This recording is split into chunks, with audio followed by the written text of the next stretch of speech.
মামা কই যাবেন? উঠেন। ধানমন্ডি কত? আরে না, এখান থেকে যাবো না, চলো অন্য রিক্সায় যাই। অন্য রিক্সায় কেন? এই রিক্সায় কি সমস্যা? এখান থেকে রিক্সাওয়ালার ভাড়া বেশি চায়, হেঁটে গিয়ে সামনে থেকে নেই, ভাড়া কম পাবো। মামা আপনারা খুশি হয়ে যা দিবেন এটাই সই, উঠেন।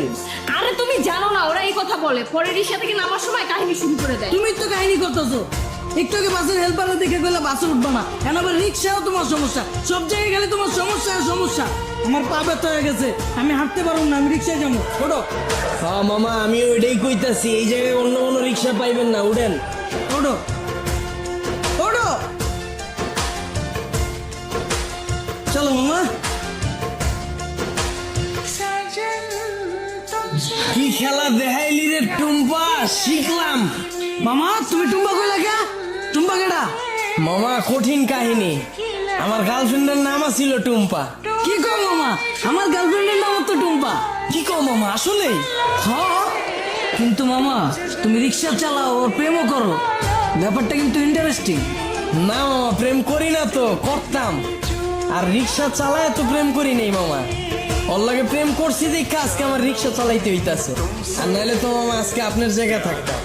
আরে টুম্পা, তোর লাগে প্রেম কইরা আজকে আমার হাতে হ্যান্ডেল, পায়ে প্যাডেল। কি কও মামা? প্রেম করে মানুষ দেবদাস হয়ে যায় বলছি, কিন্তু প্রেমের লাগে মানুষ রিক্সা চালায় এটা প্রথম শুনলাম। মামা তোমার কাহিনীটা কিন্তু ইন্টারেস্টিং লাগতেছে, গল্পটা কও শুনি।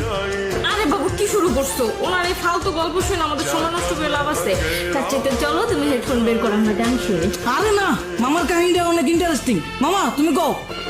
না মামা থাক, বাদ দেন। মামি উনতে চাইতেছে না, পরে দেখা গেল আমার কাহিনী উন্না চিত্তা যাইব। আরে মামা তুমি তোমার গার্লফ্রেন্ডের কাহিনী কইবা, এটা তো হয় চেতবকে। কও মামা শুনি। মামা কি কমু দুঃখের কাহিনী, ও একটা জিনিস আছিল মামা, খালি চুস্ত। চুস্ত মানে? পুরা কাহিনী কই মামা, শুনেন তাইলে সে না বুঝবেন। ওর মায়ায় বইরা মামা একটা চাকরি করতাম, ওই চাকরিটাও গেছে গা। পরে আর কি করার, বন্ধু বান্ধবের টাকা ধারলে ওর লগে দেখা করতাম। মাসের ভিতরে 15 দিনে দেখা করতাম মামা, 15,000 চুইসা লাইতে। কেমনে মামা?